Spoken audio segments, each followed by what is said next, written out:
Hello my dear students. तो यहाँ पे आप देख सकते हो 7th पैट इंग्लिश 2026। तो स्टूडेंट्स मैं आपको 100% गारंटी देती हूँ कि ये करने के बाद आपको दूसरा कुछ भी करने की ज़रूरत नहीं है। 22 अप्रैल को जो आपका पेपर होने वाला है पैट का इंग्लिश का, तो बस ये करके जाओ और दूसरा आपको 100% कुछ भी करने की ज़रूरत नहीं है। ठीक है, तो यहाँ पे मैं पूरा आंसर्स के साथ आपको बताऊँगी, तो वीडियो को एंड तक ज़रूर देखना है स्टूडेंट्स। तो सबसे पहले देखो यहाँ पे आप बोलोगे यहाँ पे क्वेश्चन नंबर 3 कैसे स्टार्ट हुआ, क्योंकि क्वेश्चन नंबर 1 और 2 जो है वो ओरल सेक्शन होता है, इसीलिए मैंने यहाँ पे कुछ बताया नहीं ओरल सेक्शन का। डायरेक्ट हमें राइटिंग स्किल से हम स्टार्ट करेंगे, मतलब कि राइटिंग सेक्शन से हम यहाँ पे स्टार्ट करेंगे।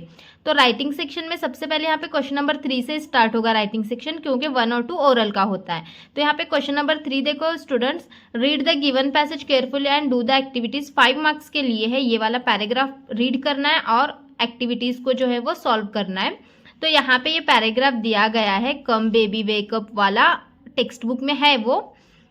तो यहाँ से कम बेबी वेकअप से लेके पैराग्राफ जो दिया गया है वो ना यहाँ तक दिया गया है, इंडियन पेंगोलियंस तक दिया गया है। ओके, फिर उसके बाद अभी यहाँ से जो है ना इसके जो है वो हमें एक्टिविटीज स्टार्ट होती है, हमें जो करना है। तो यहाँ पे सबसे पहले बोला गया राइट स्टेटमेंट इज ट्रू और फॉल्स। तो pangolins are found in India only, तो ये ट्रू है क्या फॉल्स है, यहीं पे समझ में आता है कि ये फॉल्स है, क्योंकि सब एशिया में वगैरह भी इसमें बताया गया है। फिर पैराग्राफ में है, आप देख सकते हो the baby pangolin was lazy, तो ये जो है इसका आंसर ट्रू है। ओके, क्योंकि वो लेजी था बेबी पेंगोलियन। फिर उसके बाद देखो नेक्स्ट क्वेश्चन यहाँ पे मैच द फॉलोइंग, तो 4 मार्क्स के लिए है ये वाला क्वेश्चन। तो बेबी वॉज लेजी, इधर साइड कॉलम ए दिया गया, इधर साइड कॉलम बी और आंसर दिया गया है। तो यहाँ पे बेबी वॉज लेजी, इसका करेक्ट आंसर जो है यहाँ पे कॉलम में आपके आएगा, तो ये वाला आएगा डिडंट वाला। देखो यहाँ पे डिडंट, ये आपके इसमें ही दिया गया है मैच द फॉलोइंग की इधर साइड के कॉलम में, डिडंट वांट टू वॉक। ठीक है, क्यों लेजी था, क्योंकि वो वॉक नहीं करना चाहता था। चलो इसके आगे का भी देखते हैं हम। तो यहाँ पे देखो सेकंड उसके आगे का है, तो यहाँ पे क्या है, मामा रिमाइंडेड हिम। तो इसका करेक्ट आंसर जो हमने उधर देखा ना, मतलब कि उधर साइड के यहाँ पे कॉलम में मामा रिमाइंडेड हिम, तो इसका फर्स्ट वाला आएगा, इसका आएगा that he had to go out. उधर साइड अभी हमने पीछे के कॉलम में देखा तो वही है। बेबी रिफ्यूज्ड अगेन, तो इसका करेक्ट जो है वो फोर्थ वाला, मतलब कि ये वाला आएगा। यहाँ पे लिखते हैं हम saying that he was tired. ठीक है, नेक्स्ट मामा ऑफर्ड, तो यहाँ पे इसका ये सेकेंड वाला ये आएगा टू कैरी हिम। ठीक है, ये वाला to carry him on her tail. ठीक है स्टूडेंट्स, अभी चलो नेक्स्ट क्वेश्चन हम देखते हैं। Pick out opposite word from the passage. तो लूज, लूज का क्या आएगा यहाँ पे स्टूडेंट्स, टाइट।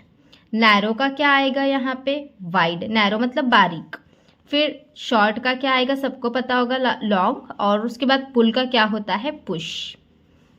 तो चलो नेक्स्ट हम देखते हैं, read the extract and do the activities. ये न्यू क्वेश्चन है यहाँ पे 6 मार्क्स के लिए। तो यहाँ पे पोयम दी गई है आपको डबल स्टैंडर्ड्स, तो ये वाली देखो यहाँ तक पोयम दिखाई गई है, तो ये सब पोयम है यहाँ तक। तो ये पोयम हो जाने के बाद इस पर जो एक्टिविटी दी गई उसको हम सॉल्व करते हैं। यहाँ पे देखो स्टूडेंट्स, पोयम से ये लाइन्स को कंप्लीट करना है। बीइंग, यहाँ पे ये आएगा स्टबर्न। अब और यहाँ पे देखो अभी next, when adults do something wrong it's a forgive या फिर फॉरगिवेबल एरर।